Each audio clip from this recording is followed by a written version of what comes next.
Thank you. Thank you, everyone. I'm Ed McCann. I'm the founder of Writers Read, and I'm your host for today's very special 10th anniversary show.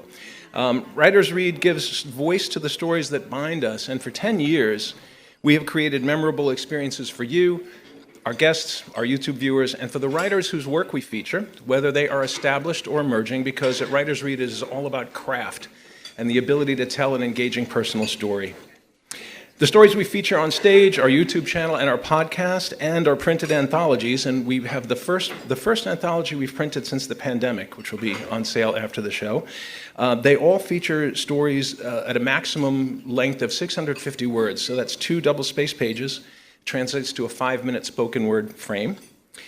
We are delighted to return again to our venue partner, City Winery's beautiful flagship location here on Manhattan's West Side, to celebrate writers and writing and wine. It's really very special to be here and to mark the occasion of Writers Read's first decade with you. I launched Writers Read to create the kind of reading that I wanted to attend, a themed, carefully curated production with a focus on craft. And I envisioned a show that promoted writers and engaged the audience from start to finish. And I just really believed if we build it, they will come. And you did, and you have, and you've been showing up for 10 years, and I'm really, really grateful about that.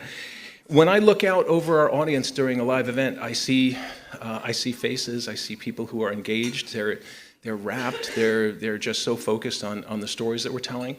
And as David Masello noted long ago, you look at our audience, nobody's on their phone, nobody's looking at their watch, people aren't bored, they're engaged. And I think part of the secret sauce there is limiting the stories to 5 minutes.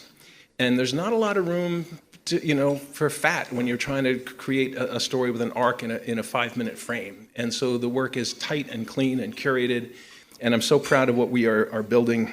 Our writers, our listeners have always been at the heart of our efforts, and your feedback and engagement are driving our growth. You are the reason that we are still here 10 years on and still telling stories, and with your help, planning for our future. As we turn the page to mark a decade of Writers Read, it's humbling and it's exhilarating to reflect on the challenges and the opportunities that we have shared. When the pandemic forced us to cancel our live shows, we pivoted to podcast. We had been invited to be part of Carnegie Hall's first all-digital festival. And we didn't want to miss that opportunity, so it was a bit of a moonshot to turn our recordings into podcasts. And it was a 15-day festival, and when I tell you it was like a moonshot, we produced 15 episodes in 15 days and then settled into a weekly release schedule. And we've been on hiatus for a while. We are coming back. We have a lot of new episodes, and I'm really proud of that as well. Our volunteer team, led by Stephen Lewis, reviews scores of submissions and help develop the cast for each of our shows. And over the years, I have been so proud to see our writers take the stage at Vassar College, the National Arts Club, the New York Public Library for the Performing Arts at Lincoln Center. And with our venue partner, City Winery, we have presented polished stories about such disparate topics as love, death, dinner, high school. And we even produced a show featuring an entire cast of New Yorker cartoonists, which was a blast. That was a show called What's So Funny? You will see some of the illustrations in your program came from Liza Donnelly, who's a New Yorker cartoonist who sat in the house with her iPad, live drawing while people were reading. And this is something that she does at the Oscars, the Emmys, the Grammys, the State of the Union. It was pretty remarkable. And I have joked that when you look at that, the cast members that you drew there, I'm like, she really captured our cohort of middle-aged writers. It's like we're really all there. This is who we are and what we're doing. But through it all, our dedication to the writing craft and to high-quality storytelling has remained our guiding light, and I thank you all for being part of our story. A couple other remarks. I just want to say I will always be grateful to Angela Dukess-Taylor for introducing me to Sara Marrone to assist with our productions at the Ossie Davis Theater in New Rochelle. And she, Sara, along with Kevin O'Connor, who's here in the house with us now, and who has been with us for all 10 years, by the way, helped produce these 4-camera hot-switched live stream shows. and I will get this phrase wrong, but is it that it's a long slide for a short stop, or it's a lot of effort for something that, I was producing a 4-camera live show, like it was broadcast television, which is where I came from, and I would sit backstage on my phone seeing like, YouTube Live, we've got 6 people watching, no, I've got 4, now we've got 6, now we have 3, and I realized that, it's not appointment television. People are not gonna show up at 1 o'clock on a Sunday to like tune in to watch people read off a page. It's not, let's face it, it's not exciting television, but it is exciting storytelling, and that's what we're here to do. So Sara would like to have been here. She had something to share with us, but her day job has her on the road. She's up in Syracuse today, and she regrets that she couldn't be here. But we have another Sara Bracey White, who is going to read what Sara Marrone wanted to share with you today. So please welcome Sara Bracey White to read A Writer's Art. Leonardo da Vinci is quoted as saying, "The artist sees what others only catch a glimpse of." Writers create art with their words, and Writers Read presents authentic, curated works of art. Works so small they require only 5 minutes to take in, and yet they're often such profound reflections of the human experience. A piece of writing, much like a piece of art, is a canvas for expression. Just as a painter selects colors, strokes, and textures to convey emotions and ideas, a writer chooses words, sentences, and structure to evoke feelings and communicate themes. From rough draft through final submission, writers add, subtract, tinker, and polish.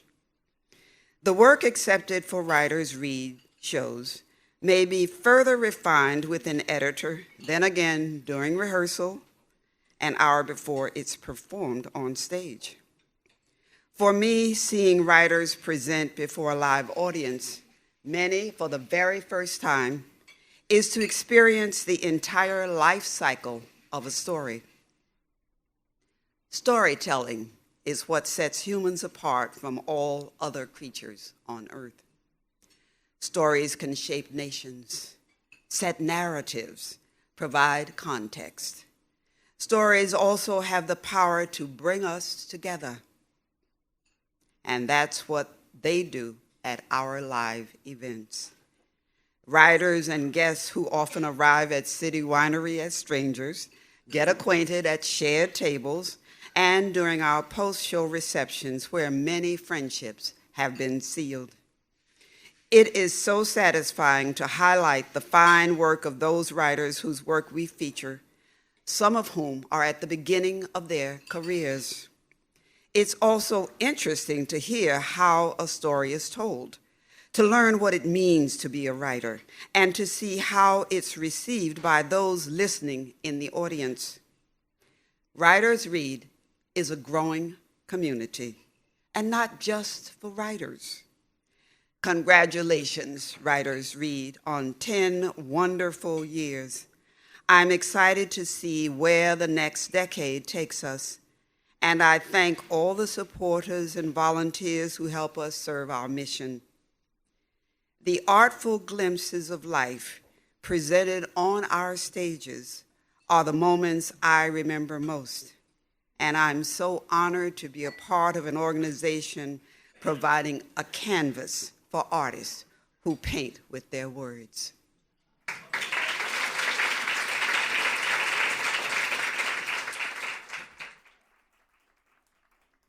Karen Dukess and Annabel Monaghan are 2 alumni and longtime friends of Writers Read. They are here with us. And a few weeks back, I asked each of them to share hosting duties with me and to share some thoughts and some perspective on Writers Read, which they have done in this special commemorative book, which will be available at the reception following the show. As I mentioned, it's our first publication since the pandemic. And by the way, I also want to thank Ricky Nenner for encouraging me to get back, start pedaling again and get that going. Karen is the author of The Last Book Party from Henry Holt, which was an Indie Next and Discover New Writers pick. Her new novel, Welcome to Murder Week, will be published this summer by Scout Press, which is an imprint of Simon & Schuster. A journalist by training, Karen is also the host of the Castle Hill Author Talks, a series of virtual and in-person interviews with some of today's most exciting authors. Annabel Monaghan is another good friend of Writers Read, and she happens to be the national best-selling author of Summer Romance, Same Time Next Summer, and Nora Goes Off Script, published by G.P. Putnam Sons. She says writing those love stories has probably been the most fun she's ever had, but that was before I asked her to help me host this show, so we'll see. Please give a warm welcome to Annabel Monaghan and Karen Dukess.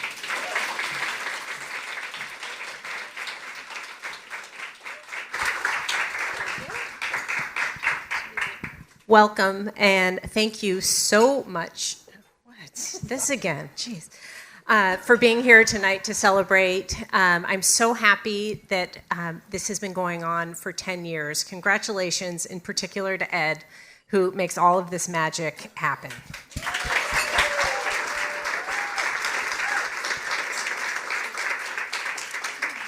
So Writers Read has been a really important part of my experience as a writer.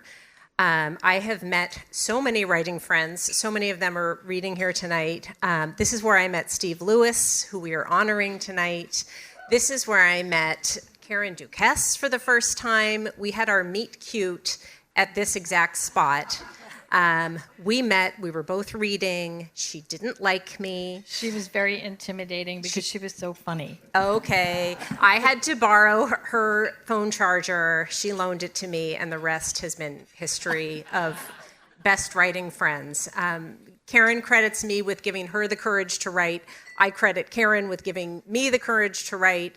And between us, we've coached ourselves through 7 books at this point together.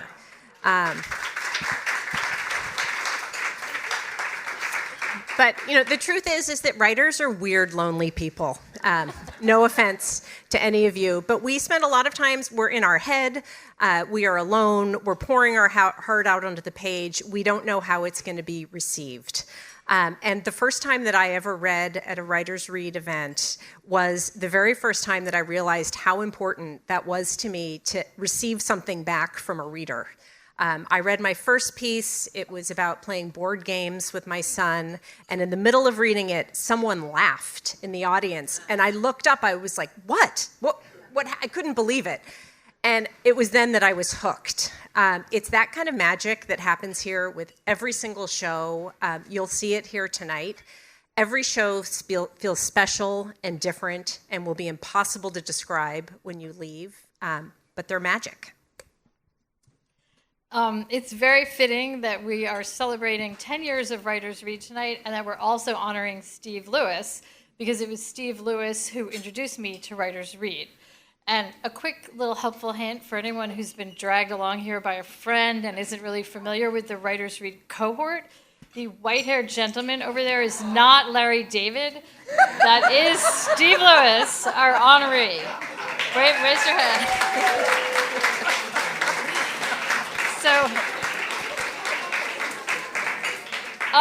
So a little over 10 years ago, maybe 12 years ago, I joined a writing group that was led by Steve Lewis.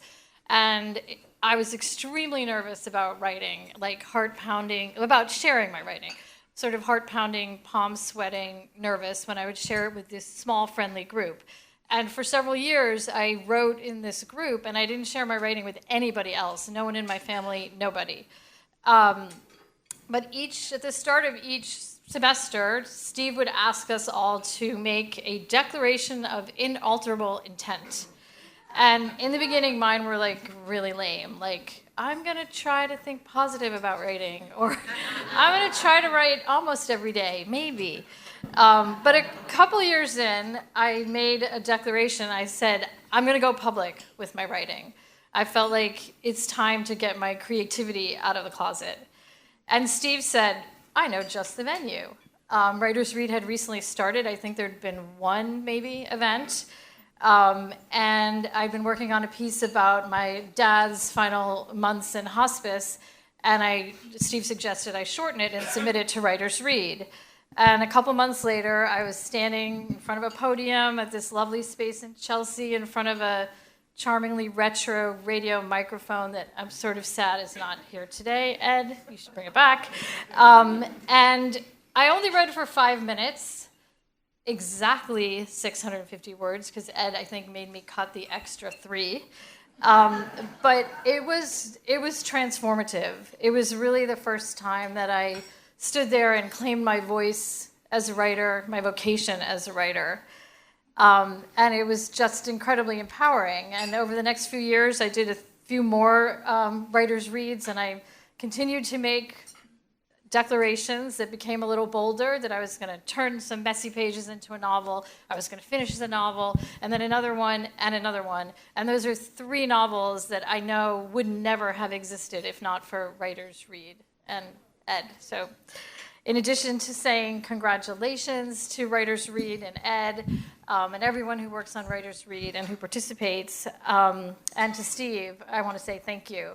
Because I know that this effect that was on me was also on other people. And I think what Ed does with Writers Read is not just put on a great show, he kind of sprinkles some magic dust on the writers who participate, and it's something that lasts and grows. So thank you.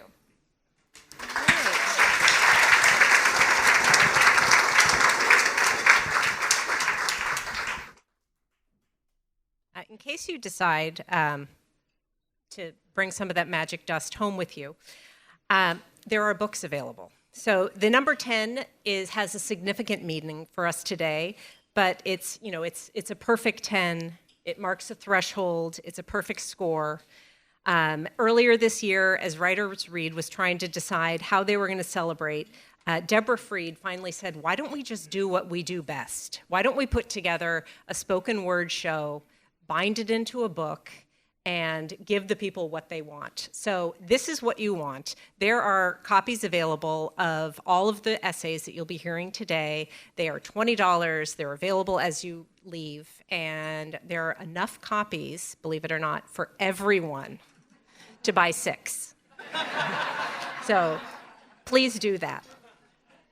So to get started with the magic, Minnette Coleman is a member of the Distinguished Harlem Writers Guild.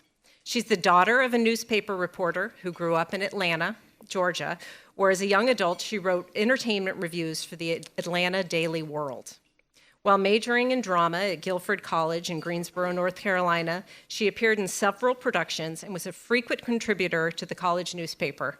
She won 2 poetry contests before moving on to historical fiction. Now the author of 3 novels, she's a regular contributor to Writers Read, returning to our stage today with a powerful recollection from her childhood, with a piece called 10 Tiny Pages. Please give a warm welcome back to Minnette Coleman.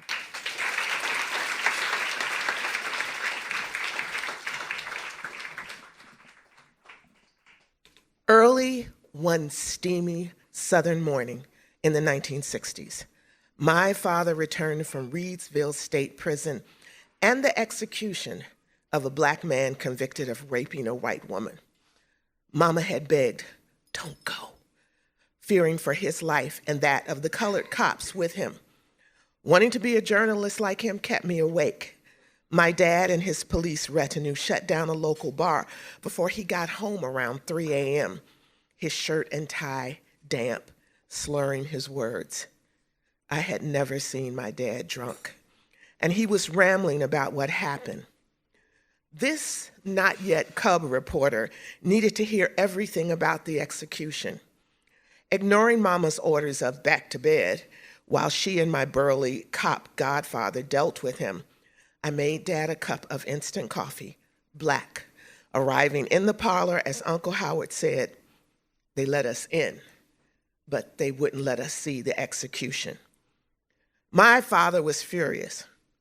They executed an innocent black man on the tainted testimony of a white trash hooker, and they didn't want me to cover it, didn't want it known outside the state of Georgia.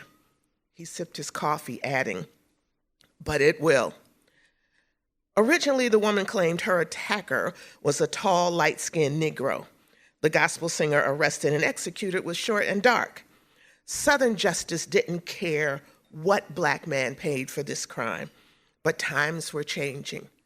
From the moment of the arrest, There were rallies, fundraisers, even some local whites petitioning for the singer's freedom. My father tirelessly attended them all, reporting how Atlanta was affecting the civil rights movement. Animated in his drunken tirade, my father spilled coffee on his shirt. He stood, apologizing, as Mama helped him take it off. He pulled it from his pants, and then a piece of paper fell out, paper from his small notepad. When she handed it to him, he sobered up. They were warned by the government to leave us be. That never stopped them before, so I was careful. I thought they'd take my notepad. So each time I filled a page, I'd rip it out and hide it on my person. I hid my story on me from them. I have to tell it. Mama found a page in a rear pants pocket.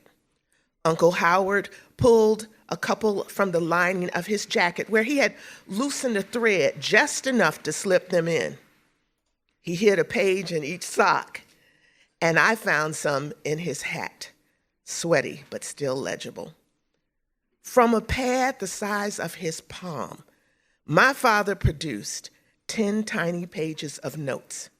Completely clear-headed, he organized them on the coffee table, pointing out where he was in Reidsville when he made them. Exhausted from sadness, though, he lifted one facing me. When the lights flickered, we knew his end had come. My godfather left. I made more coffee, and my teary-eyed mama brought in his battered Smith Corona. He wrote into the dawn using 10 tiny pages to weave an award-winning account of racism in a time of change. Years of awards later, the New York Times offered him a job as a reporter. My father, the race man, had become city editor of the Atlanta Daily World and decided his mighty pen best served the movement in the South. I never saw Daddy drunk again. Sometimes he'd allow me to shadow him as he covered stories. Mama approved, even got me a little pad like his. That night, as he documented another part of American history, he became my hero. As the clicking of his typing lulled me to sleep, I knew I'd never be able to capture a story with 10 tiny pages like him. But I think he'd be proud that he taught me enough to keep my thoughts to 650 words to tell a story.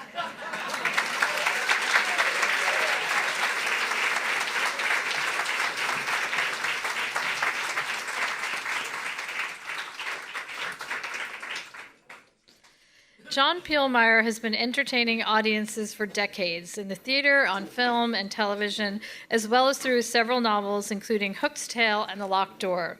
But he started with playwriting, no less than Agnes of God, which following a successful run on Broadway became a film starring Anne Bancroft and Jane Fonda.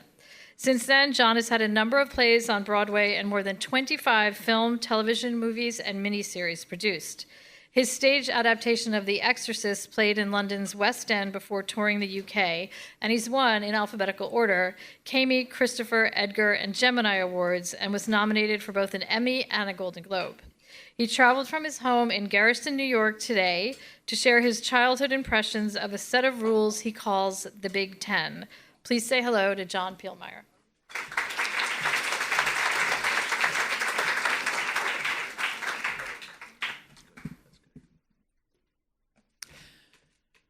Most of them were so obvious. I wasn't sure why he bothered to carve them into tablets in the first place. And they sure didn't apply to me. I was never going to kill anyone. Unless it was maybe a thief who broke into my home when my parents were asleep, and I'd sneak up behind him with a frying pan and hit him over the head. And even if he died, I wouldn't go to hell. I'd get my picture in the paper under the heading, "Boy Kills Burglar, Saves Parents' Lives." And even though I didn't know what adultery was, I figured since the word adult was in it, I was safe. But some other words were very confusing, like covet. It wasn't just want, it was really, really want. I sure didn't covet my neighbor's wife. She was my friend Roger's mother, and I was fine with my own. But I did want Roger's goods, since Roger had this really cool train set, and it was up all year round, and it went through tunnels and curved around mountains, and there were lights in the houses and everything, and I was only allowed to put my train set up at Christmas, and it went around in a boring circle. So yes, I wanted Roger's train set, but I didn't covet it. I had no plans to break into his house and murder him for it. Sheesh. And then there was the word graven. My mother said it meant carved. I once tried to carve a boat out of a bar of soap, and the knife slipped, and I cut myself really bad, so I never tried to grave anything again. But I didn't intend to worship a boat made out of soap, and I didn't know of any other gods to worship, so why'd the big guy worry about my cheating on him?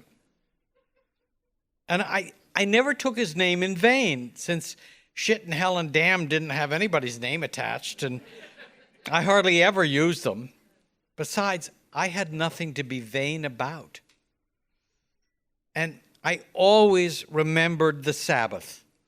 Yeah, went to church, but you didn't have to go to school. And if I did my homework on Saturday, it was like a day off, so why the hell would you want to forget the Sabbath?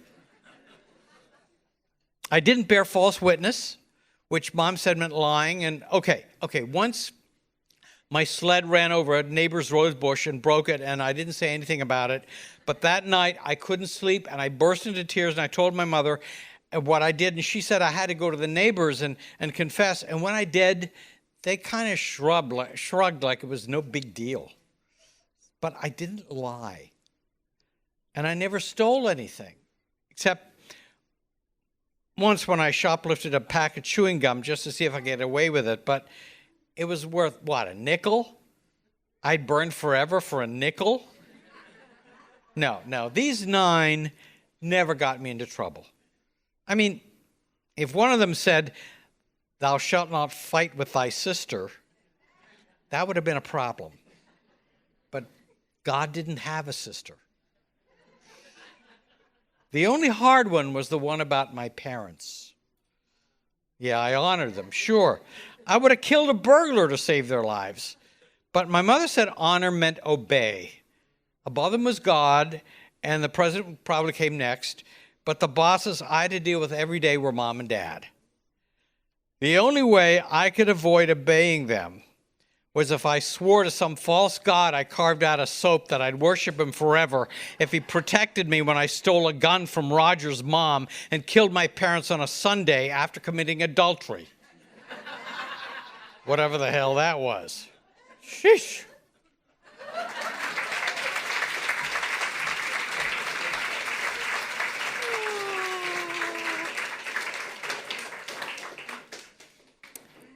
Margarita Meyendorff, or Morka as she is known, was born displaced in a refugee camp in Germany, far from the opulence of Imperial Russia that was her family's homeland before a series of wars changed everything. She's worked as a language teacher and has performed as an actress, dancer, musician, and storyteller at venues throughout the United States and in Europe. Her memoir, DP, Displaced Person, has now been translated into Russian. She's also the author of Flipping the Bird, a series of short stories based on her remarkable journeys. A resident of the Hudson Valley, she's now at work on her 3rd book entitled The Magic Bus that will chronicle the adventures she and her husband had in their 1991 VW pop-up Westphalia camper. Morka's contribution to today's event is entitled Decades. Please welcome Margarita Meyendorff.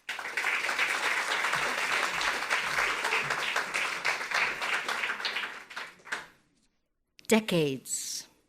Why suddenly am I obsessed with the idea of decades? And why am I pushing so hard not to flip back too far in my life's calendar years? Surely this last decade and the previous two have been happy. I found my soulmate, married him. We not only love each other, we actually get along. Yet my mind is delving down into past decades, into shadows that fall upon me still and wake me, shaking in my bed. I keep trying to fit the decades puzzle together, discover why am I so fixated and yet blocking something of terrible urgency? Why do I propel myself back to my childhood, to my best friend, Joanne? Surely she could not have been the cause of my heart hammering midnight terrors. Joanne and I were inseparable. Together we braved our young world on bikes, roller skates, and ice skates. In winter we sled down our steep street, which ended at the Hudson River, our sleds sliding onto the ice. We trick-or-treated in homemade costumes on Halloween. We rang doorbells and ran away on doorbell night. And were mischievous, playing truth or dare with the rest of the gang on the street. We did anything to stay outdoors and avoid going home. Joanne and I were very different. She was beautiful, I was skinny and wore glasses. She was great at sports, I kept up. Joanne was cool, steady, I was hot-headed, impulsive. Joanne felt herself to be weak and perceived me as strong. I thrived in her companionship. Joanne had 3 sisters, a mother who was an angel and a father who was a drunk. They lived in a dilapidated house. The roof leaked and large pots stood ready on the kitchen floor to catch the rain. There was no hot water. The kitchen had only a refrigerator and a hot plate. Far below in the basement, there was the black coal stove which sat like an ugly troll, spewing coal dust all over the house. Yet, I preferred to be in Joanne's disordered household with the hustle-bustle of the pretty sisters and the constant chatter of the TV than in my parents' dark apartment across the street. My family's apartment had 2 rooms. One was a dining room art studio for my father's artwork. The other was the family bedroom. I slept with my mother in a large bed, and my father slept in the corner of the room, separated by a large, dark mahogany bureau as an improvised room divider. Both the dining room and the bedroom were in perpetual darkness and crowded with furniture. This small, dark place was my family's 6th apartment in Nyack, New York, since we immigrated to the United States in 1950 from the Russian refugee camp in Germany, where I was born. My father, the Russian baron, was ill with mysterious illnesses and couldn't work. My mother worked in sewing machine sweatshops and was exhausted, self-medicating with vodka, Dexamyl, and cigarettes. There was never enough money. The dark apartment was an inversion of despair. One sunny day, Joanne and I returned from school, parted company, and planned to meet up later. I was walking up the stairs to my apartment when I heard the screaming. I ran into the kitchen and found my mother thrashing her hands in the sink. She had broken all the glasses and dishes. The sink ran pink with blood. She turned to me, raised her arms in the air, blood running down between her fingers, spilling onto the floor, and she was screaming in Russian, "Kuda moya жизнь пропала? Where did my life go?" In that moment, a fear gripped my heart that stayed with me for decades. I dropped my books on the stairs and fled on the street. I fled the violence, the sickness, the sadness, the darkness, and ran to Joanne's shanty, hoping to catch a cartoon on TV. I was 10 years old. Thank you.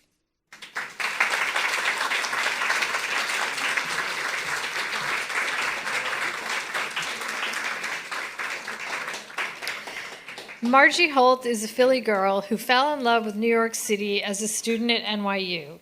She finally made it back 25 years later when she met an Upper West Sider and convinced him to marry her. In between, she had an Emmy-winning television career in Philadelphia, waitressed in the U.S. Virgin Islands, and sailed across the Atlantic in a 30-foot boat. She's a volunteer mentor with the Visible Ink writing program for cancer patients at Memorial Sloan Kettering, and today she owns a writing business and recently published her first book, Not on Any Map, One Virgin Island, Two Catastrophic Hurricanes, and the True Meaning of Paradise. I'm pleased to welcome Margie back to the Writers' Read stage to share a story simply titled 10. Please say hello to Margie Holt.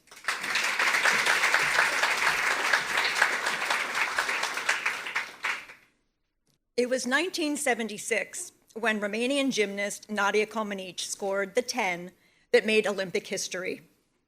At age 14, she was a worthy role model for young girls everywhere who wondered what it might look like to be perfect. When I turned 14, 3 years later, Hollywood gave us the movie 10. Bo Derek in a bathing suit running down a beach in slow motion with cornrows flying, Ravel's Bolero in the background, and Dudley Moore in Hot Pursuit. Suddenly, the number had a whole new meaning, one that had nothing to do with athletic excellence. Like many an average American teenager, I learned pretty early on that my appearance was something I was supposed to care about. Any lingering delusion that I could coast on my straight A's and stellar work ethic evaporated with my first job as a TV news reporter. If you want to know just how much how you look outweighs what you say, choose a career in television. Going live with a big story, great. Just remember, if it's windy, no one will care about anything except your windblown hair. I made my peace with it, even got good at it. Expertly applying color to make the eyes pop, mastering concealer to hide the flaws, forcing those flyaways to submit under gallons of hairspray. Throughout my 20s and 30s, I happily went to work wearing my full face, looking almost as glamorous as my glossy 8x10 publicity shots said I did. It was not just part of my job, but part of being an adult woman. No, said the decidedly non-corporate friends I made when, at 40, I ditched my suits and stockings and decamped to a tropical island where the most badass women scorned makeup, and a shoe survey conducted by me at a beach bar concluded that a pair of worn flip-flops was vastly preferable to the expensive heels I'd brought from that city up north. To say I assimilated to my new life does not do my island beauty routine justice.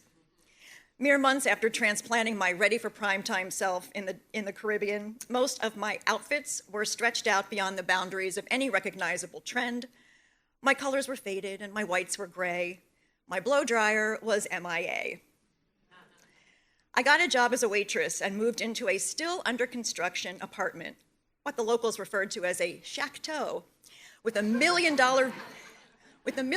view and an unfinished bathroom with no mirror. Morning ablutions were a snap.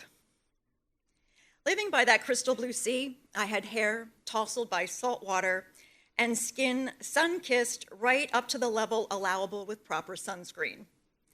There seemed to be a direct correlation between the absence of deadlines and the relaxing of the lines on my face.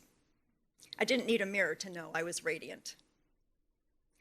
Island life ended when I got cancer. If you want to know just how much energy you can expend on how you look, even when you're sick, try chemo. I went to a Cancer Society program where a kind woman taught me to draw on my vanished eyebrows and adjust my wig. The name, look good, feel better. It did make me feel better. I got healthy, my hair grew back, and in my 50s, stuck at home during a global pandemic, I let it go gray. Young people, some of them paying to get my color, pay me compliments, but the white can sometimes scream mature. I'm not sure I'm ready to look that old or be that old, so I'm up to my old makeup tricks again. A dusting of blush to wake up the tired skin, a dab of concealer to hide the dark circles. What can I say? I have grown up listening to laments about our society's impossible standards of beauty, and yet, here we are. Products change with the decades, but the message stays the same. These days, even the camera lies. The pressure to look good, be perfect, is going strong. 60 is on the horizon, and I'm still coming to terms with that woman in the mirror. She owes me. I wish she would give back every second she squandered obsessing about her looks. I owe her too. She deserves more of those carefree days when seawater and salt air conspire to give her the most beautiful, natural inner glow, and only the weather is ever expected to be a perfect 10.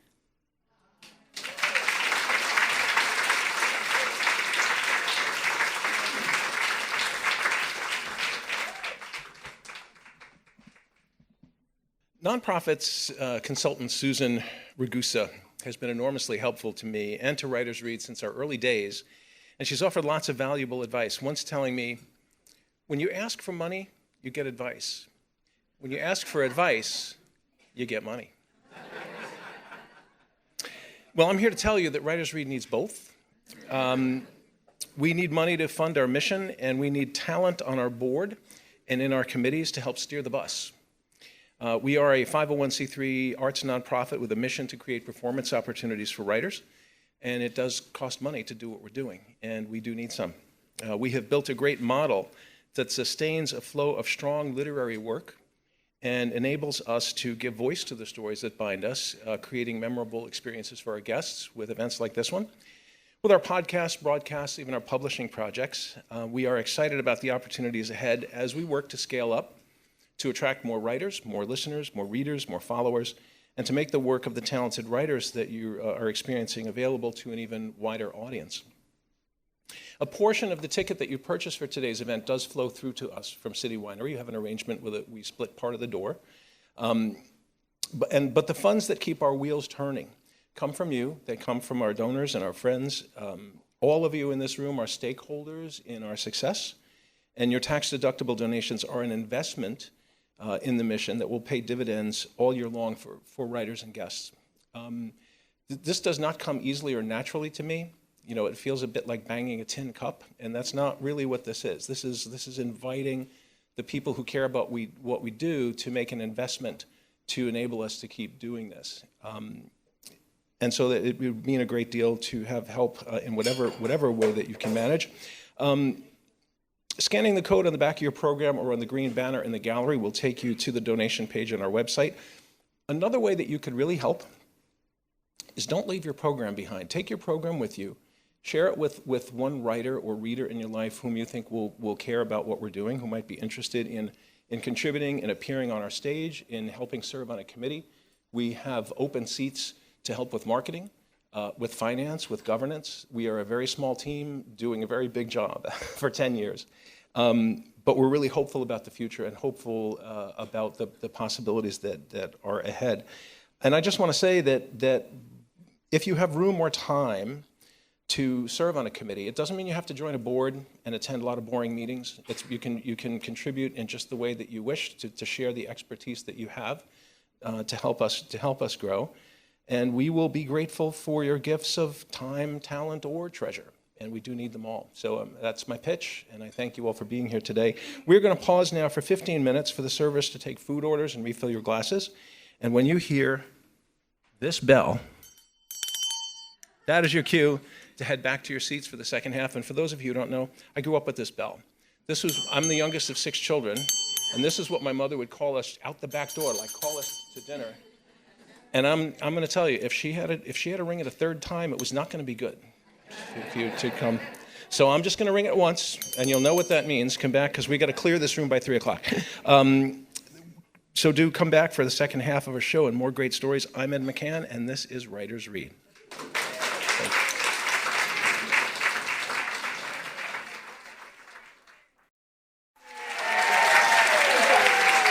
It's like magic. Thank you. Thank you, everyone. Welcome back to the second half of our special 10th anniversary show here at City Winery in New York City on Manhattan's West Side. Before we bring up the next writer, I want to thank the folks who make this event possible and in this great space, from the people here in the house, like City Winery production director Dan Crowley on audio, on servers, who I mentioned earlier, and our Writers Read editors and board members who help steer the organization. And let's give them a hand of their very own. Thanks. Sara Bracey White, whom you met earlier, she and her husband live in Ossining, New York, but in her heart and through her pen, she is a Southern storyteller, and she mines her life for poems, essays, and stories. And her memoir, Primary Lessons, was transformed into an immersive dramatic musical. Her essays are frequently anthologized, and her work has appeared in the New York Times, the Baltimore Afro-American newspaper, the Scarsdale Inquirer, and the Journal News. Sara is an early, frequent, and enthusiastic contributor to Writers Read, and she returns to our stage to read her story, My Sister Sandra Was a 10. Please welcome back Sara Bracey White.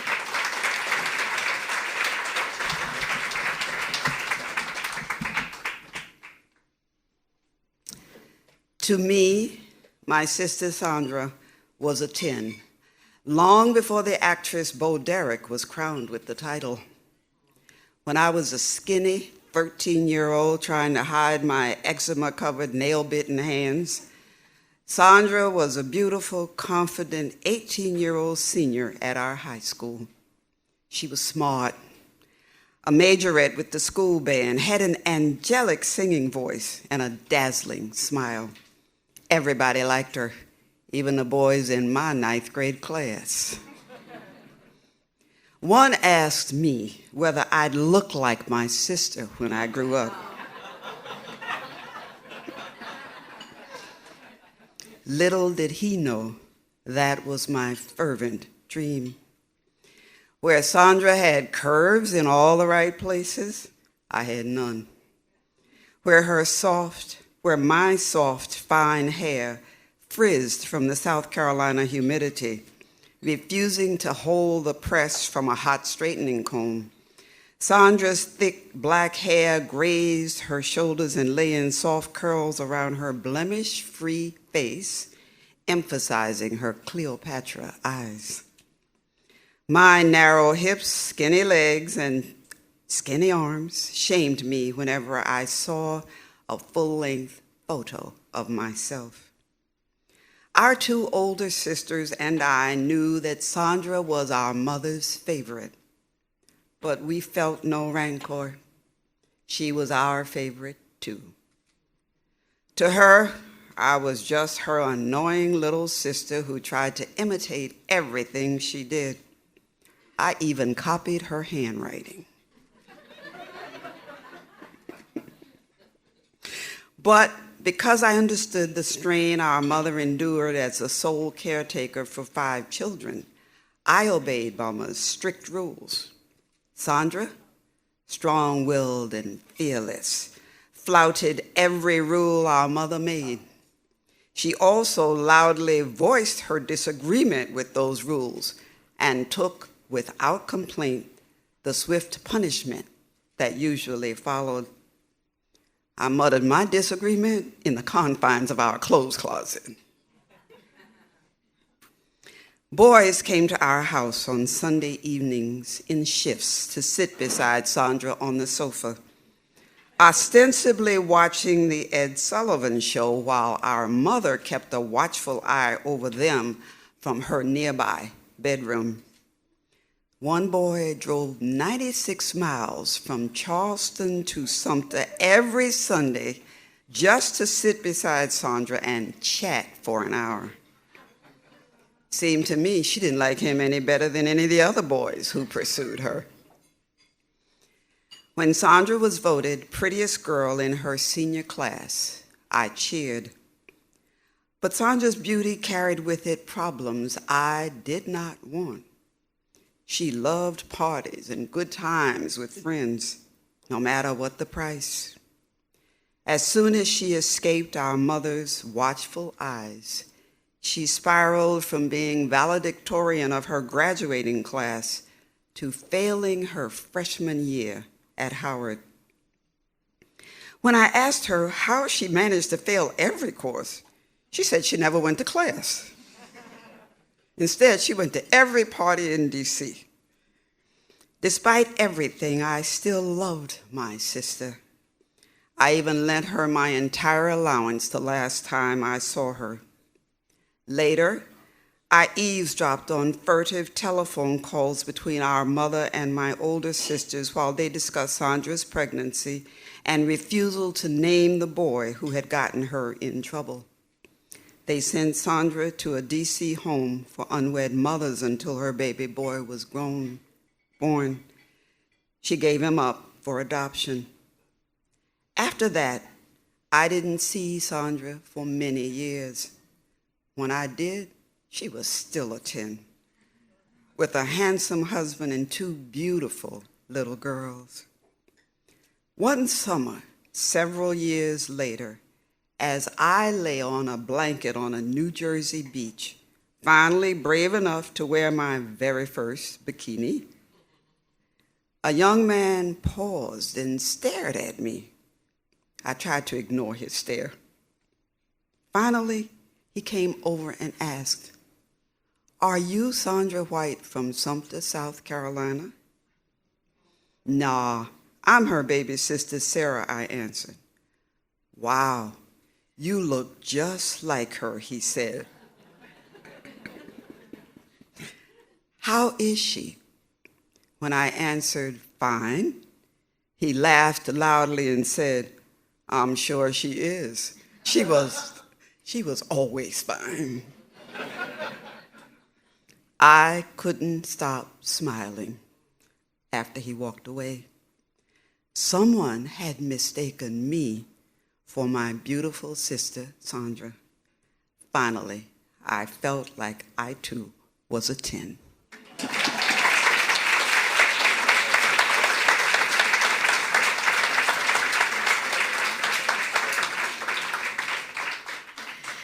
Anne Levin is a widely published writer and book reviewer. She enjoyed a long journalistic career at the Associated Press, covering elections as well as every imaginable natural and human disaster.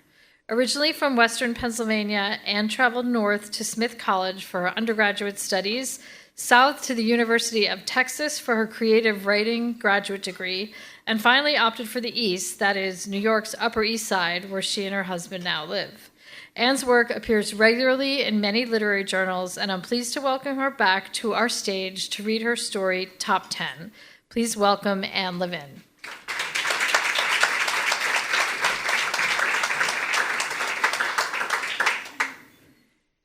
The summer before I started training to be a tour guide at the Metropolitan Museum, I spent 2 solid weeks there, traipsing up and down staircases, riding every elevator, tracking down hundreds of artworks scattered throughout the quarter-mile-long building.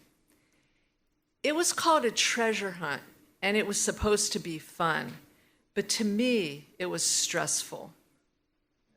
The idea was to get us tour guides in training thinking about the 10 objects we'd soon select for our highlights tours. But I was plagued by self-doubt. How was I, a journalist and English major, possibly qualified to lead visitors through one of the world's great art museums? But when classes started in September, I realized that only a couple people in our group had any formal training in art. Susan was a therapist, Sheila a librarian, and Barbara, once a businesswoman, was now in the business of being a grandma. Afterward, we'd adjourn to the nearby Pan Q and argue about our top 10, the 10 must-see works of art for a visitor with only an hour or 2 to spare in the museum. We did it with the zeal of sports fans. I'll trade you my notes on Rembrandt for yours on Van Eyck. By early October, we had to turn in our first 3. For me, it was a no-brainer. The Congo power figure, a hollowed-out wooden sculpture from Africa, burying its nail-studded chest like the power lifters in my gym. The Astor Court, serene but otherworldly, a garden without a single flower, just cool green plants and jagged limestone rocks. And a Tiffany stained glass window, because his wild and exuberant sense of color always reminded me of my interior decorator mother. Sheila wanted me to do Carpo's marble sculpture, Ugolino and His Sons, showing the starved, imprisoned count gnawing his fingers as he considers the unspeakable act of eating his own children. It's got cannibalism, she said. People will love it. But I was busy researching Bruegel's The Harvesters, because his odd Netherlandish peasants and butterscotch-colored wheat fields always gave me a melty feeling inside. I think we all picked things that moved us within the constraints of museum guidelines. The objects had to be important, represent a diversity of cultures, time periods, and materials, large enough for people to see and laid out along a logical route. Still, it never ceased to amaze me what people chose: a Colt revolver, a Turkish saber, and the kind of crossbows that became popular after Game of Thrones. We spent a long time trying to talk Barbara out of a Renoir painting of two young girls at a piano. Susan said, "It's so sweet, it makes my teeth hurt." Naturally, Susan, the psychotherapist, gravitated to works about sex and death. Sheila, on the other hand, was a librarian who believed in the canon, and she thought there were more important Renoirs, like Madame Charpentier and her children. The last work I picked for my top 10 was Modigliani's Reclining Nude, because it reminded me of college, when I used to get stoned and stare at the Modigliani poster over my bed while listening to Marvin Gaye croon "Let's Get It On."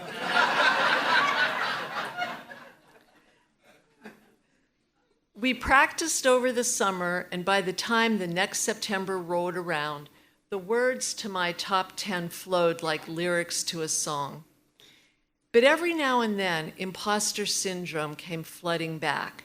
Was I really qualified to lead tours at the Met because I'd once hung a Modigliani poster in my dorm room and a Bruegel made me cry? Turns out the answer was yes. Most people who came on our tours didn't really care that Bruegel was born in 1525 or Modigliani died when he was 35. They were drawn to these grand public spaces for the same reason that I was, because at some point in their life, they'd seen a painting or a sculpture or a fragment of a vase and said to themselves, "I will never be the same."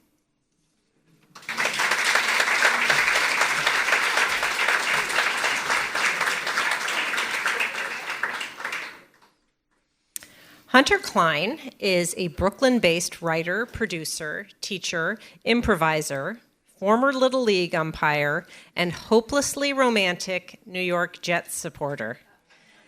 After graduating from the University of Pennsylvania with a degree in economics, Hunter realized he knew virtually nothing about economics, so he pursued his other passions: teaching, writing, and comedy.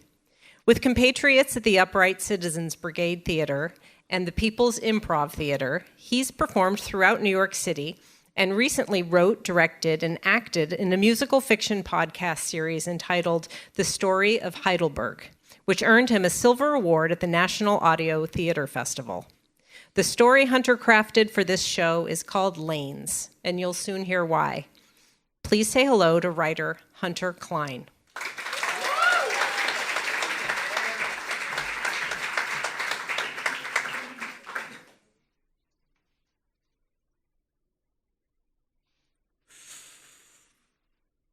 It's the 10-pin.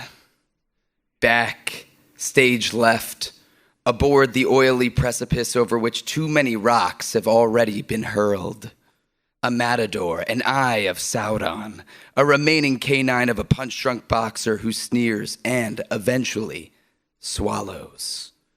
But the hurler on lane 12 pays no heed, even with his pronounced hook. Too far right, he's gutter-bound, overzealous. Too left, cowardly. No. My dad steps up with a 16-pound prophecy and he quells his beast right in the heart. Pop, punctuated with a subtle Tiger Woodsian fist pump. God, he can make bowling look cool. Now, facade generally lifted, I catch him on his dorky celebratory jaunt back to our table, boogieing to some Stevie Wonder something or other while bowling ball Tarzan swings and kicks down the final pin in the animation above. Disco lights splashing in from an adjacent boy's birthday party. And I ask him, stuck in my own boy-like wonder, how he never misses single pins. Like, ever. It's what Pop-Op Lester used to say, and I ready my mental notepad for sage-like strategy. Just never miss single pins. Instinct, of course. Bowling magnetizes our family, but for my dad, it's as integral to his being as his beating heart, his Baltimore Orioles, his overworking sweat ducks, his Grateful Dead. It's generational. His grandfather, the aforementioned Pop-Op Lester, rattled home his duck pins in Baltimore, though invariably outshined by his life and lane partner, the 4'6" Mamam Zelda, who laughed, danced, and hand-scored spares well into her 90s. Of course, I'd be remiss to neglect the Lebowskian blood on my mother's side, too. Her father, Pop-Up Bob, forwarded us league email blasts bragging about his week-high 190s, while Uncle Pete's high school trophies collected dust in an unpacked moving box in our grandmother's basement. But it's our dad, the eternally positive, downright uncaring soccer and baseball coach who would only turn Tiger Mom when we didn't shake hands with the head pin, whose love inspires even my sports agnostic sister to own a pair of bowling shoes, whose enthusiasm inversely correlates with the dinginess of the lanes, who draws us to these lanes too. I am surprised to uncover, just recently, that my dad's dad also rolled. Barry, just Barry, losing pop-up credentials after vanishing from my dad's life and family just as he was to start his own, was apparently not bad. In fact, my dad remembers strangely housing some Connecticut-style pizza near a Chicagoan alley after Barry's 236. And Barry was the one who celebrated my 14-year-old dad's 288 at Saul & Saul in Baltimore with a hot corned beef on rye.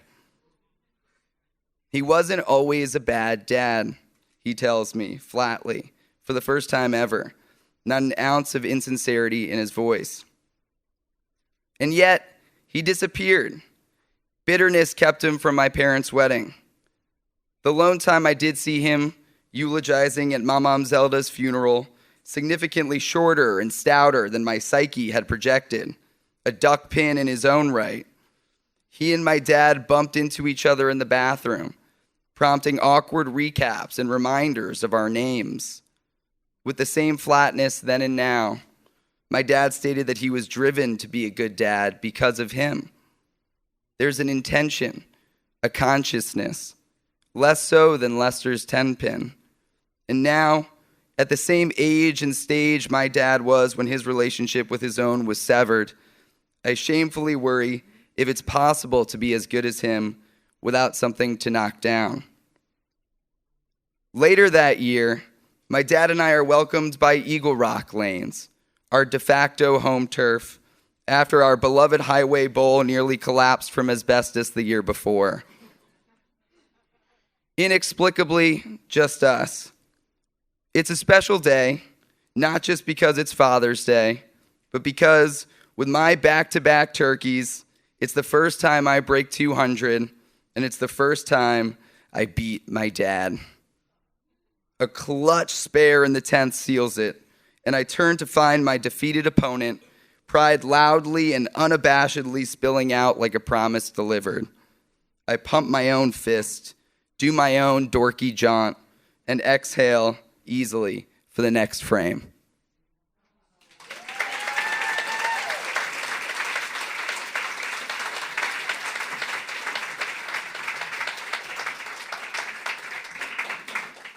Thank you, Hunter, for dramatically bringing down the average age of a writer's read.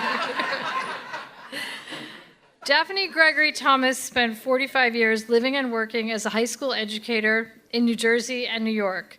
Shortly after retiring from the classroom and writing many school reports, she discovered her new writing heartbeat by participating in the Memorial Sloan Kettering Visible Ink writing program. Her essays have been published in the MSK Visible Ink Anthology and by Zibby Media. They have also been performed at the annual MSK Visible Ink event, Writers Read, and at the Yarmouth, Maine Historical Society's Rooted Narratives event. She now resides in Kennebunk, Maine, as an active member of Maine Writers and Publishers Alliance. Ever the essayist, she is also working on a long-form memoir project. The winner, once again, of today's Longest Commute Award, Daphne joins us to share her story of a forbidden walk. I'm delighted to welcome back Daphne Gregory-Thomas.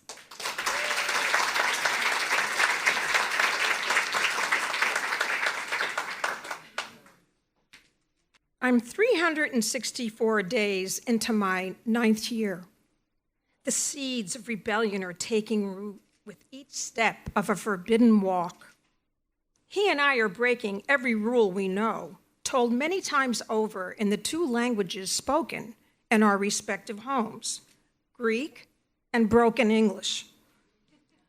We're risking the back end of a wooden spoon if caught breaking any of them. On this day, we are not among the permissible cluster of kids from our block that allows us passage to the corner candy store. It's just the 2 of us. It's the way of the time. We who inhabit our short city block live with common understanding that we're all related, cousins in one way or another. It's our very own concrete refuge from the world outside its perimeter under the watchful eye of our hardworking parents and family members. They are all connected by blood or affinity, often weary from work in Greek family restaurants, relying on elders, worn out from their years of labor, to stay home and monitor what we're up to on the street outside of our small apartments. It's a sprawling block where a cup of sugar is passed from one window to the next.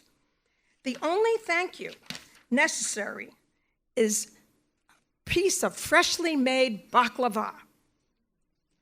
It's a street where clotheslines are strung from one building to the other, waving the colors of dresses, work pants, underwear, socks. It's a block where the crack of our stickball bats punctuate the early evening, followed by shouts of, "You're safe," or "You're out." Sometimes it's jump ropes slapping the ground, or the pop of a bright pink Spalding bouncing off the stoop. Maybe a good flat stone hitting squares on a hopscotch board chalked onto the blacktop. No candy store unless you all go together, family members warn time and again. The excuse being, if we are fewer than all of us, kids from another block will outnumber us, steal our money or 2-for-1 penny candy with the only language they know, their fists. Pennies are hard to come by. The collective protection of our cousin clan, a must. He catches me off guard when he asks, "Feel like taking a walk to the candy store? Just you and me?" He's a few years older. His dark shock of hair, deep brown eyes, and too few words have always been a part of the mystery drawing me to him. A secret I keep locked inside for fear of being found out. I wonder if he knows. His willingness now to break the rules, his way of telling me he does. An even greater allure.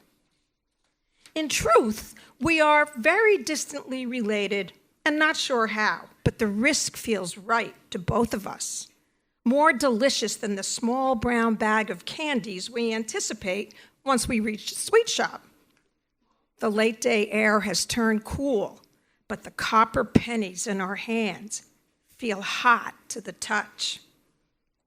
On this walk, I begin to understand that the requirement of walking to the corner in a crowd might be more than just about keeping our coins and candy safe.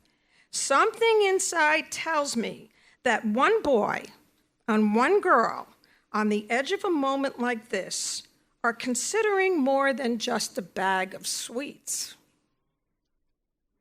You turn 10 tomorrow. The strength of his words make me tingle. I wonder how he knows. Then, it's the best birthday you'll ever have. I find my voice, muster one word, why? It's the first time you'll have 2 digits. You'll never have more than 2 digits, you know, unless you're luckier than mostly everybody in the whole wide world. My heart skips with his answer. We make it to the corner shop unnoticed, fill our bags with Tootsie Rolls, Mary Janes, smooth squares of chewy caramel. Walking home, they never tasted so good.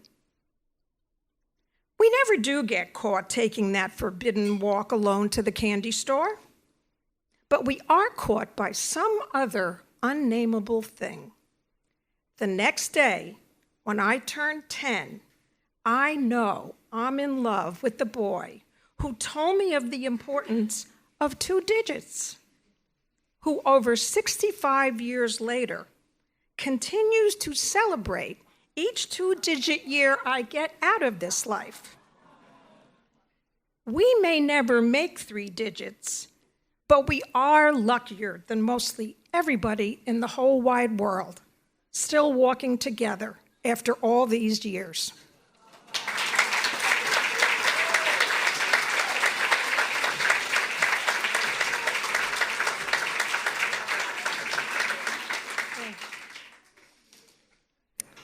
Irene O'Garden has won or been nominated for prizes in nearly every writing category, from stage to e-screen, hardcovers, literary magazines, and anthologies. Irene's critically acclaimed play, Women on Fire, played sold-out houses off Broadway. Her play, Little Heart, about artist Coretta Kent, premiered at the Jewel Theater in Santa Cruz last year, which led to the new commission she recently completed, a play called Alice in Widowland. Irene has published several books, including 2 memoirs, Fat Girl and Risking the Rapids, as well as a book of essays, Glad to be Human, and Fulcrum, her first poetry collection. Irene is a writer you can count on, and in her story, Ten-tinnabulation, she does a bit of writerly accounting and offers a kind of countdown to boot. Please give a warm Writer's Read welcome to Irene O'Garden.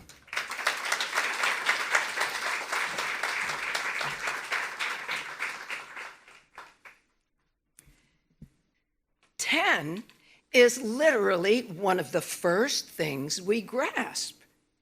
10 fingers around 10 toes in our exploratory happy baby pose.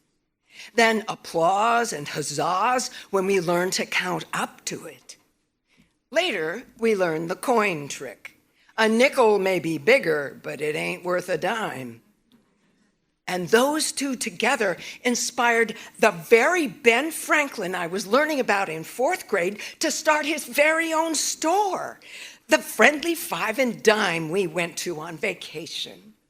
There, I could intoxicate myself in the school supply aisle. Fat blue pencils, blue barrel cartridge pens, chubby tablets of wood-chunked drawing paper, and a coveted carton of 64 crayons that opened to a rainbow pipe organ. When I crossed the magic threshold of my 10th birthday, I lusted after a puffy red vinyl clutch purse, no doubt because its inebriating smell reminded me of my beloved annual purchase of a red vinyl pencil case. Ben Franklin was a writer, so he understood me. Dimes possessed magic. With the right shoes, tennies, as my mom called kids, you could stop on a dime. Dime novels inspired our cowboy shows. Dimes also marched in the 50s. We scraped the top off our allowance to slot shiny ones into cardboard folders to help our fellow children.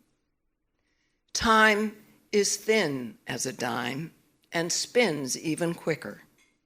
Suddenly, it's 10th grade, and we are social fawns finding our feet, gawking at each other. 10 now applies to tip-top sex appeal and Olympic performance, both of which inwardly crush with their unattainability for average old us. But we learn 10 finger typing and 10 parts of speech and maybe to knock down 10 pins at once when friends take us bowling for the first time. And the dime of time spins, and you live in New York on 10th Avenue. Every cabbie's playing 10-10 wins on the radio. It gets the news, the scores, the weather. And here, should you wish, you may bob in a sea of humanity to revel in the sparkling, spherical, glorious descent of new hope engendered by 10, 9, 8, all the way to Happy New Year. Such a countdown even got us to the moon. Might even get us, as one child said, to 10 buck 2. There's something solid about 10.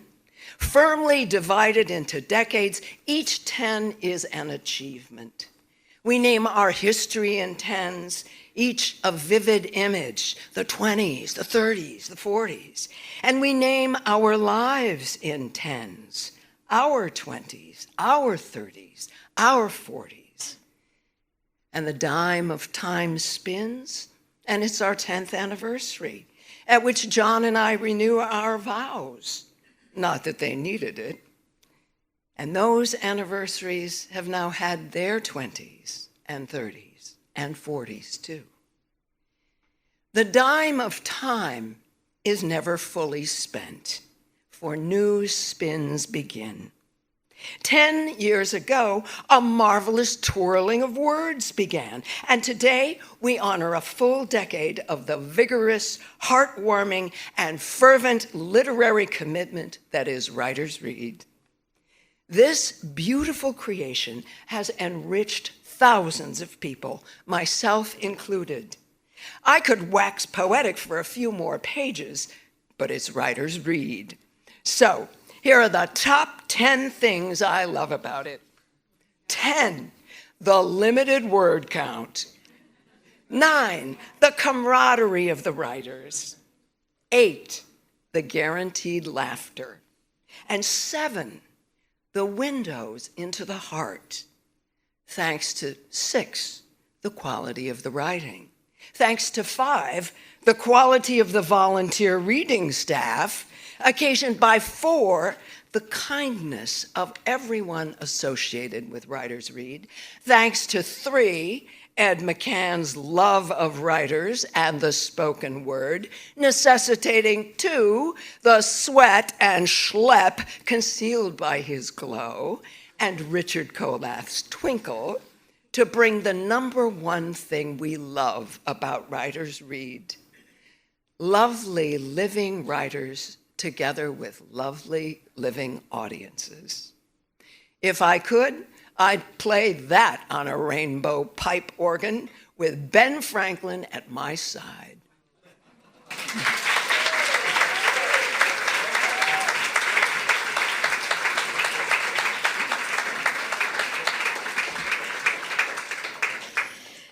Steve Lewis is a former mentor at SUNY Empire State College, longtime member of the Sarah Lawrence College Writing Institute faculty, and a longtime freelance and editor. Over the past 50 years, his work has been published widely, from the notable to the beyond obscure, from the New York Times and Washington Post to the Rosicrucian Digest and the Rhode Apple Review. His recent books include a novel, The Lights Around the Shore, and a poetry collection titled Fire in Paradise, co-authored with his daughter, Elizabeth Bayou Funk. As many of you know, Steve is also the founding editor of Writers Read, a role and a relationship he approaches with genuine passion, as you'll hear in his story, 10 Years. Please give a very warm welcome to our honoree, Steve Lewis.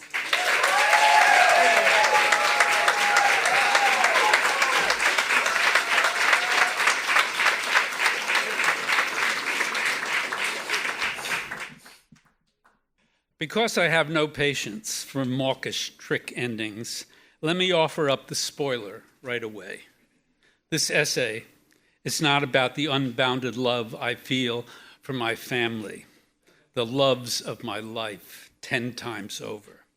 This essay is about my beloved mistress of 10 years, a vivacious, seductive, drop-the-mic beguiling lover who loves dark alleys of digression, loose words, tight sentences, and shapely paragraphs as much as I do.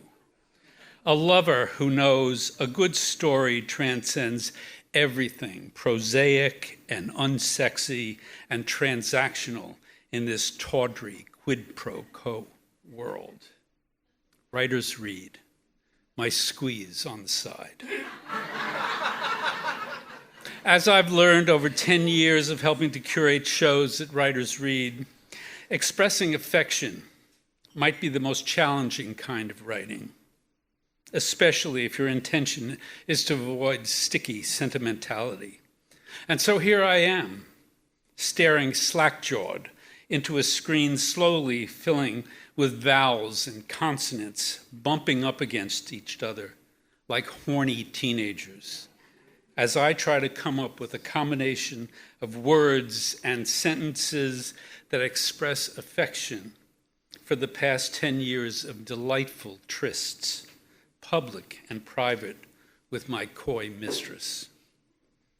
So please bear with me as I steer the narrative down this non-secretarial dark alley, the number 10 itself, which brings me to Patty's and my first date, December 10, 1967.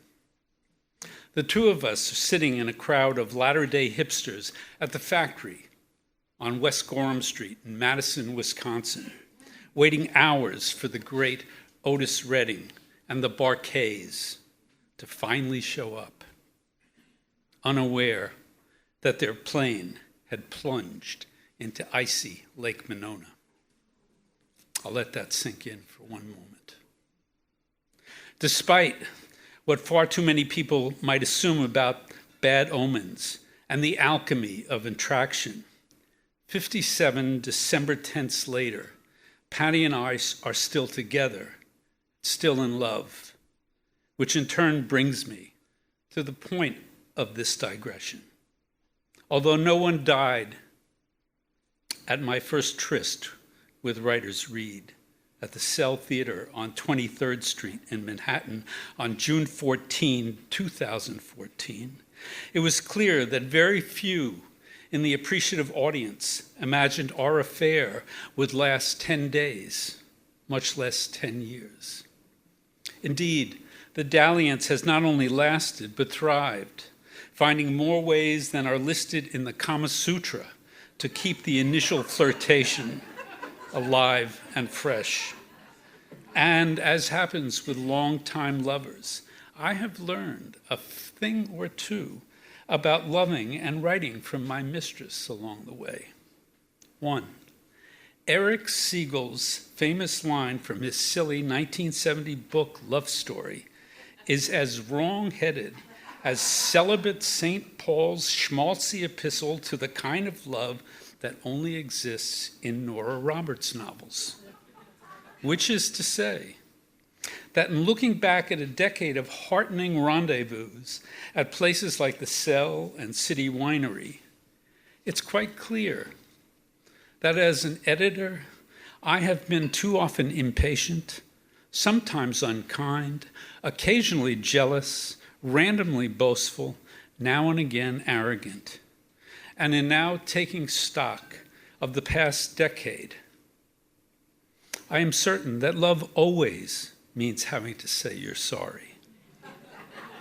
So I am sorry, my dear writers read, for all that, and for assuming that you'd always understand that you are forever second behind my wife and 7 kids and 17 grandkids.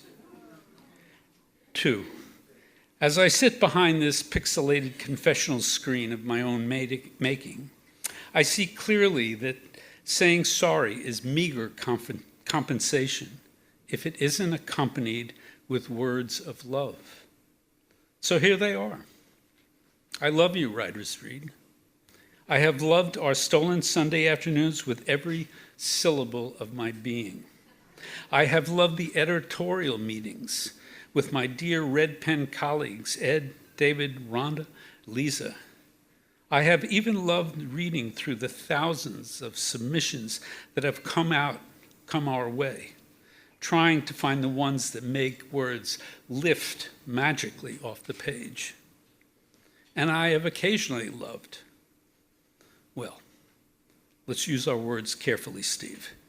I have once or twice loved, over 10 years, the board of directors meetings.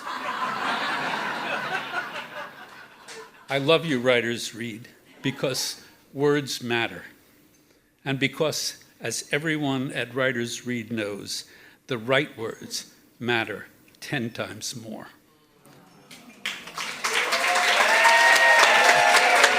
Thank you.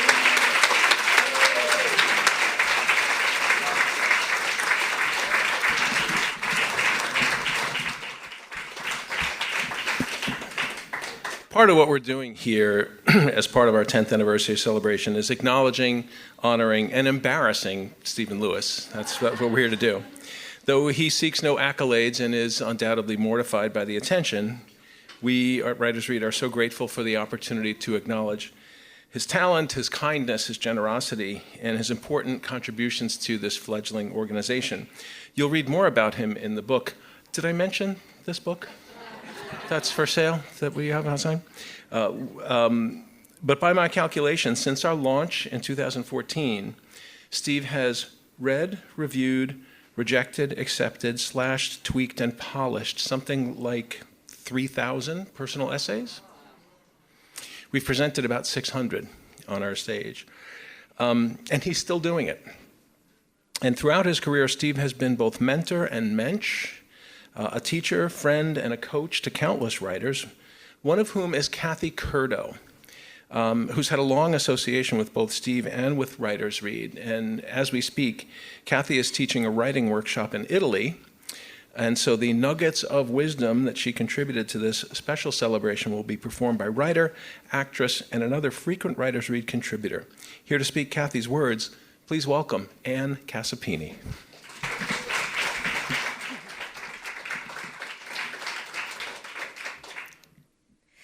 In the early days of knowing Steve, around 2005-ish, I'd leave his class at Sarah Lawrence, drive out of the campus parking lot, and then, within a few minutes, pull over into an apartment complex several yards down the road. I'd slip into a spot, put the car in park, turn on the interior light, and yank out of my book bag the stack of papers, or sometimes just one page, that he had returned to me 2 hours prior in class. I knew precisely what I was looking for, his handwriting, that scratchy scribble I came to know so well. Those sentences and phrases Steve jotted down in margins, on page corners, and in between paragraphs. Then there were the arrows, the crossouts, and on occasion, just a simple Question mark. I'd linger on those notes, Steve's little nuggets of wisdom, suggestion and praise that lived in ink on my work. After a few minutes, I'd put my papers back in my bag, shut the interior light off, and drive out of my second parking lot of the night. But this time with fresh ideas and new ways of thinking of how to shape my story and my voice in the truest way possible. When it comes to Steve, a little ink goes a long way. Yeah, if those pages had never met that scratchy scribble combined with his natural grace and humor, I would not have valued my work enough to keep going. I would not have developed an understanding of revision. I would not have started, finished, or published my book. But this is a view of Steve through just one lens, mine as a student. How grateful I am to have a pocket full of lenses to cherish. Since those parking lot days, I've had the chance to see Steve and all his talents in action as a mentor, a poet, a board comrade, a giver of parenting insight, a colleague, a writer of crystallizing prose, a laugh maker, a cry maker, a New Orleans restaurant recommender, and a holder of a heart and mind that are full beyond compare. With all these views, one might think it's hard to nail down favorites. Not true. Here are mine. Steve. Faded, worn-in blue jeans and a soft t-shirt. Flowing morning notes. Musings on the sheer terror and sheer beauty of life.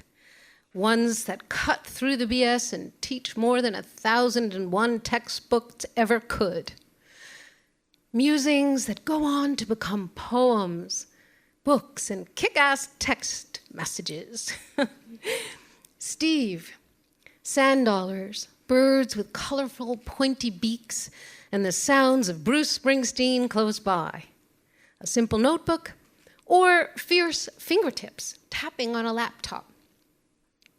Steve, tattooed forearms, salt water and sand, devoted husband, father, and grandfather. Steve, giver of words and hope. And one more.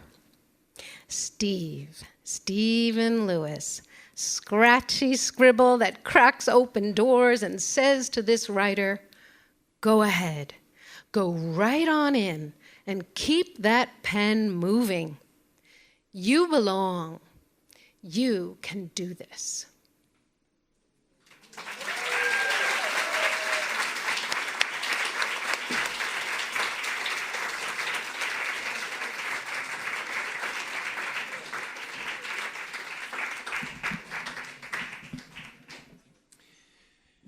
In wanting to acknowledge Steve's contributions to Writers Read, I wondered what beyond these words that we might give him. I mean, isn't that what happens when someone is honored? They're supposed to get a plaque or a trophy or a Mont Blanc pen or something. Yeah. Well, we settled on a few practical gifts that we thought you could really use, and we're going to tell you about them. Hold on. We've got a plan.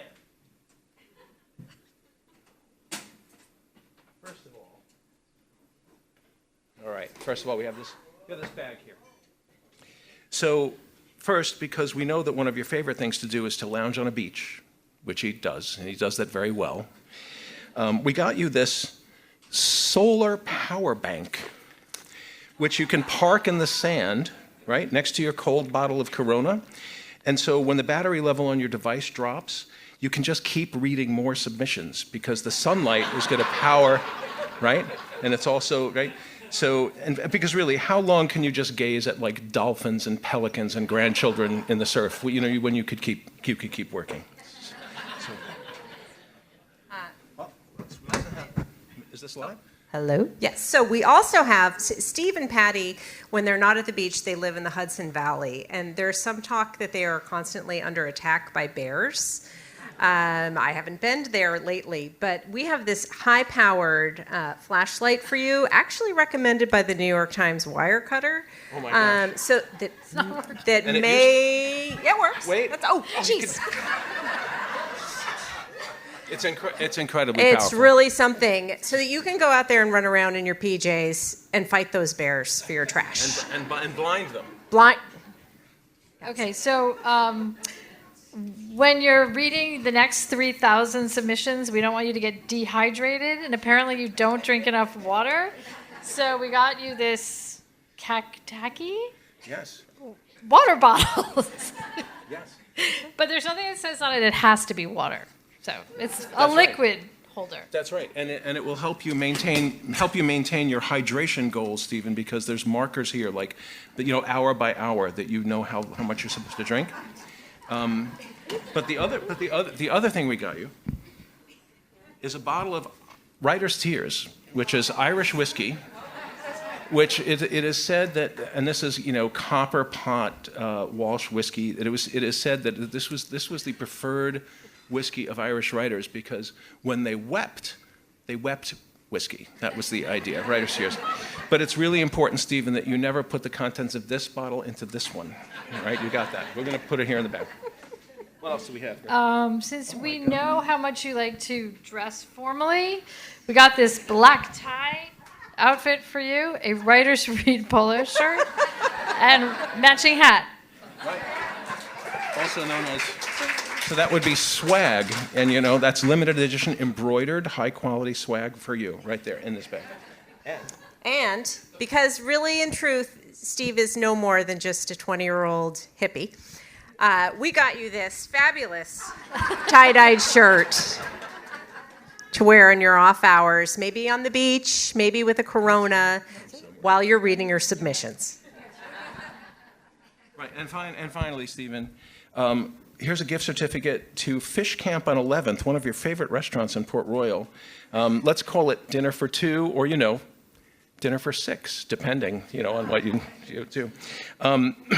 So I'm going to hand this. Oh, and by the way, all of these fabulous gifts are yours in this brand new, with a tag still attached, LL Bean boat tote, which is also a perfect. You take this whole thing to the beach and keep working. You know what I'm saying? That's good.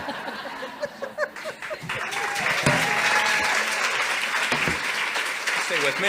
Stay with me. So, can I have all the writers join me here on stage? All the writers from the show, come on up. We built Writers Read around events like this one, and I thank you for all your support and your efforts here today. As I said earlier, there's lots of moving parts to this organization, and we have open seats on committees if you want to help us steer it.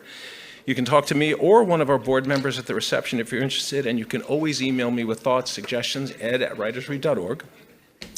Please do tell your friends about us. Please consider a tax-deductible gift to help us serve our mission and keep doing what we're doing.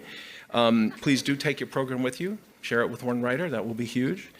And if you're not pressed to be elsewhere right this minute, please do join us in the gallery to meet the writers, share some conversation and wine. But we have one more thing to do, and you know what it is. Hold on.